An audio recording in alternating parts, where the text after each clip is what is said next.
Welcome! With Diablo 4's first season coming up, you might be considering doing the renown grind again. It's not particularly fun, and hopefully at some point Blizzard eliminates it entirely, but if you're going to, you need a map tool. And so today, I wanted to talk about Maxroll's newest addition, the Diablo 4 map tool. To find it, go to Maxroll GG, Diablo 4, and then right here on the sidebar, or I guess top bar, world map. If you want it full screen, you expand it like this, and there you go. The world of Sanctuary is laid out before you. Now, if you've used any of the previous interactive map tools for any games, the main point is to keep track of what's on the map and also check stuff off like, oh, I've got this altar of Lilith, never need to do it again. You can, of course, save your profile. Right here, completion data is saved to your Maxroll account. As long as you've got an account, you can keep track of things, close the page, come back, these altars will still be checked off. And so I wanted to go over some of the features.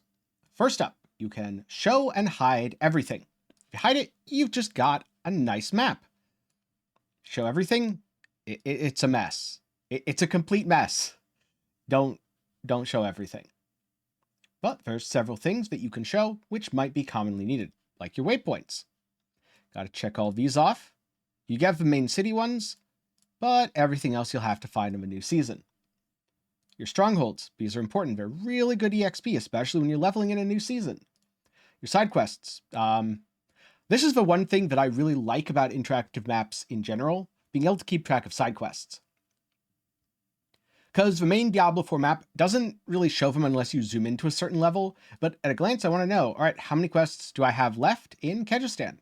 And interactive map tools are great for that. Of course, dungeons, altars of Lilith. Some optional things like cellars, ever wanted to know where those were, quest dungeons, services, shrines, Helltide chests, that's right, you can find all of the tortured gifts of mysteries, and events.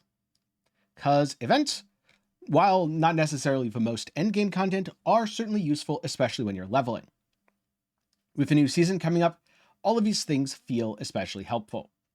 Up at the top, you've got the next Helltide, the next Legion event, the next world boss, which is going to be Ashvara, and you can sort renown objectives by region. So if I only want to see Fractured Peaks, there you go.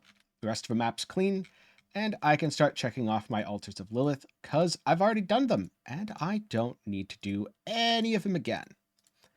Unfortunately, I'm going to need to do a lot of other stuff though, which means I'm definitely going to be coming back to this map in Season 1. And so that's really all I have for today. If you like interactive maps and you have any suggestions for new features or improvements, I can't promise it'll get done, but the Maxroll developers are working to improve the tool, add more features, so if a lot of people request something, there's a very good chance it will be added in the future. What is your most requested feature? Or is the map tool perfect for you as is? Be sure to let me know down in the comments below. If you're curious about my thoughts on Diablo 4's first season and the content, I have a video about that. Also, if you're wondering, should you play the season? I talk about that towards the end. If you're planning to play the season, but you want to know, what do I have to do to prepare? I also have a video on that, or you can read more about all of this over at Maxroll GG. Before I go, a special thanks to my patrons and channel members for the continued support. If you want to have your name in the credits, just like these lucky patrons, links down below. Or if you're looking for something that's completely different, maybe check out my second channel where I recently gave my thoughts on the game Sea of Stars, a really cool kind of tactile feeling indie RPG. But with that said, thanks for watching, and I hope to see you again sometime soon.